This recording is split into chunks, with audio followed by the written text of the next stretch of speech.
welcome back to the podcast. Thank you for listening in. I hope you're enjoying the content here. Please subscribe to the podcast and share it with whoever you think would be helpful. We don't charge, I don't have any ads. It would be helpful, though, to my business and to other people that use the content. If you would share it and subscribe, I would really appreciate that. Okay, so today we're going to go over how to improve your cash flow as a commercial subcontractor. But before we jump into that, I have to tell you a funny story of something that happened. I thought it was quite funny. So I have decided that I was going to give all of my clients a nice Christmas gift this year. And my initial idea was I'm going to get a Yeti cup, a decent size. I'm going to put, the name of the firm engraved in it, and, my catchphrase, the Get Shit Done Crew, with our phone number. And so my first thought, okay, we'll call Yeti Direct and order the cups. And so we try to do that. We put in the order and we ask for what we want engraved. And they said, no, we can't put curse words on our cups. I'm like, okay, so let's take out the I and shit and use a little asterisk. No, that's not acceptable either. And then on top of that, they go out of their way and say, if you're going to buy these cups from us, you have to sign a release that's saying you won't have other people engrave that into those cups. So Yeti cups as a Christmas gift off the list, but I'm still looking for other ideas and other things for all of the clients, whether you were a contract client or a contract review client or a lien client or a litigation client, all of the things where we are looking for a decent sized Christmas gift. I just thought it was funny that Yeti doesn't like the word shit. Kind of comical. I don't know. Maybe I shouldn't like the word shit, but it's just, I just thought it was funny. Interesting. Never know what you're going to get out there. Okay. So how to improve your cash flow as a commercial subcontractor, right? So I actually got done writing this article for the American Subcontractors Association October edition, their newsletter that comes out, their national newsletter. And so I kind of went over this in there. I thought I'd share it with you as well. So how I opened it there, and it is very true. So Tom Reber's been on the podcast a couple of times. I'm his legal coach, and just got back from his Mile High Profit Summit, which is 3 days of excellent speakers, motivation, how to run a better business. But anyways, he wrote a book called Winning the Contractor Fight, and one of his topics in there is that cash is like oxygen to a business, right? Like oxygen to a person, you need it to breathe. And it truly is. I run a business, I've run a law firm, and it's really hard to run a business without cash. And so having the oxygen that you need, or the cash that your business needs to survive, is essential, right? Without it, you'll go out of business. So, and I know in the commercial subcontracting world that you don't have a lot of control over how, when, and if you get paid, right? You sign subcontracts with pay when paid clauses, basically taking your control over payment completely out of your hands, right?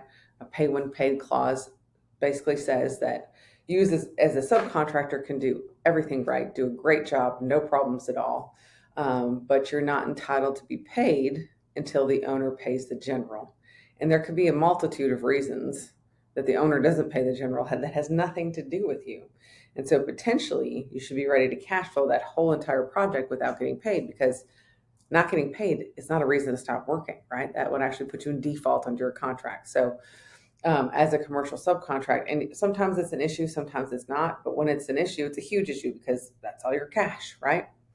And we need cash to survive as a business, to pay our people, to pay our bills, all of it, to keep the lights on, all of the things. We have to have cash. And when you're in that kind of situation, when all of your work, or a majority of your work, is dependent on payments that you have no control over, right? There are things that you can do, you have to do to make sure you get timely payments. But the ultimate, at the end of the day, you don't have any control over when the owner's going to pay the general and then you finally get paid, right? So what can you do? So in my experience, you have to become the squeaky wheel, right? The squeaky wheel gets the grease first. And what does that mean? That means that whoever you're working for knows that you're aware of your lien rights and knows that you'll take whatever steps You have to comply with your lien rights to make sure that you're protected. So let's take a quick side note here. What is a lien and why does it even matter, right? We talk about mechanics liens. I just want to make sure you have a basic understanding of what that means. So what a mechanics lien is gives you a lien against the property for the value of the labor and material you improved it with that you remain unpaid, right? So like when you go and you buy a property, you buy a house, and you get money from a bank, and the mortgage company takes a lien back on the property to make sure that you're going to pay them. If not, they'll enforce that lien and take the property back. Same kind of thing for construction workers or anybody who worked on a project that somebody else's and improved it with their value of their labor and material and has not gotten paid, right? And so, especially as a commercial subcontractor, it gives you a lien against the owner's property, and then you can sue the owner directly on the lien foreclosure case, even though you never had a contract with him, even though he might not even know who you are. You can sue him directly to enforce that lien to make sure you get paid. And the other thing too is that liens can stop the sale of the property or can stop somebody from refinancing or getting additional funding. I mean, there's ways the owner can take around it, but a lien is a great leverage, right? To make sure that you get paid, right? And we don't file liens to just file liens. We want to get paid, right? So when we talk about the lien process, my end result is never to file a lien. My end result is to get you paid, right? That's what we do. We work on getting you paid. So, I've studied the lien rules in all 50 states. All 50 states are different, right? Some states have what's called a pre-lien notice, which is like either 20 or 30 days from first work. You have to send the owner and the general contractor, or it has to be in your contract, a notice that says, hey, I'm working on your project. If I don't get paid, I could file a lien. This happens before you're due any money or anything. But if you don't take that initial step, you can't have a lien later on. So there are several states, Florida, California, that require something like that to even consider having lien rights later on. Most other states have some kind of timeline when you need to file the lien and know who notice needs to be sent to. So, but one thing I can tell you is that there is no penalty for sending notice or filing a lien early. You can always do it early. You just can't do it late because that would make your lien invalid, right? So there are some states that you can only have a lien as a subcontractor or a material supplier to the extent that the owner still has money left to the general contractor. So what does that mean? That means the sooner you send your notice to the owner, the more likely they are to have those funds still owed to the general contractor. So like in those states, the law says, general owner, you're not going to have to pay twice, right? So they have deadlines, but you can always send notice early. So, a great example, Texas has had the same lien statutes forever. They did change them for effective in January 21. And so what the rule was before January of 21 was subcontractors and material suppliers had to send a notice to the general contractor the 15th day of the second month after their first owed money, right? The new rules got rid of that second month notice, and then just everybody has to send, except for a residential project, everybody has to send notice on the 15th day of the third month to both the owner and the general contractor, right? So taking out that second month notice. All of my clients that are material suppliers or subcontractors kept sending that second month notice because it's the notice that gets them paid, right? And so you can set up the same thing in your business where know the lien laws of your state, know when your deadlines are, but you can set up a consistent collection strategy in your business to be like, okay, if I have an open invoice that's over 85 days old, we're going to send an intent to lien to the owner and the general contractor, even though it's not required, right? Or you could back it up 75 days, right? I think 75 days is more than reasonable. They've had time to bill. They're probably been paid. And we send a notice that says, hey, general contractor owner, if I don't get paid, I'm going to file a lien, make some collection phone calls. Most likely you're going to get paid. That's what ends up happening. It's a way worse to not say anything and then just file a lien, right? The leverage is in giving people notice and trying to get paid, right? We don't just want to file a lien. So you can set up a process wherever you're at, wherever you're located. I can help you set it up. We do subscription pricing. I'll get into that in a second, where at the beginning of every month, you look at your open invoice report. What invoices are 75 days or older, and we're sending out this notice, right? This notice gets sent out every single time. Then you become the squeaky wheel. Then you get moved to the front of the line. If you're not the squeaky wheel, you're on the bottom, and they're cash flowing the job on your dime, right? I've seen it happen all the time. Just got off the phone with somebody yesterday, heavy equipment supplier, right? At the material supplier or the third tier level. You're not sending notices. He's got open invoices from March, right? I promise you, they've been paid on that job. They just haven't paid you because you didn't push the right buttons and leverage yourself, right? You weren't in the front of the line, right? So a way to get yourself to the front of the line is sending these notices, right? And making phone calls. I promise you, you do this consistently. We'll talk about how my firm can do that for you within a quarter or less. It will completely change your business. I promise you, especially as a subcontractor or material supplier, completely change how the cash flow that you bring in, how you run your business, because you're getting paid on time or closer to on time than you were before. But the thing about it is you got to figure out what that strategy is going to be. Is it 75 days old invoices? How does that work with the lien rights of your state? What does that look like? And set up the system so that every month you're sending those notices, you're filing those liens, you're doing whatever you have to do to make sure that, number one, you're protecting your rights, so you have lien rights. And number two, people know that, hey, if I don't pay them, they're going to send the notices, right? If I don't pay them, they're definitely going to send a notice. And here's the thing, I always get pushback. Well, they're going to get mad at me if I file a lien or send a notice. A couple things on that. First, from my experience, if you're sending a lien notice at 75 days, if they haven't been paid, they want you to send that notice. You know why? Because it's going to help them get paid. The only reason why they get pissed off is because they've been paid. And they don't want their customer to know that they've been paid and use those funds for something else, not to pay you, right? So, thing number one, if they get upset, most likely because it's been paid, especially if we're talking about an invoice for you that's 75, 80 days old. They've been paid for that, right?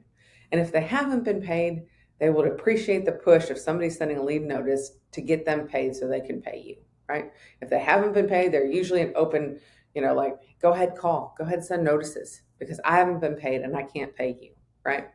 So the people who push back and get angry, it's because they've already been paid and they're using your money. The second thing is that if you are going to lose money on a job, is it really worth going to work, right? If you're not going to get paid, you might as well just sit at home. Why go work and pay somebody so you can go to work? That's really what you're doing. If you don't get paid, you can't pay your guys, you're literally paying the general contractor or whoever to go to work. You're better off not getting paid, right? You deserve to get paid for the work the amount that you promised to be paid already before you entered into this deal, right? So if it's going to cost you to have a client, it's not worth it. If they haven't been paid, they don't care if you send your notices because they haven't been paid either, right?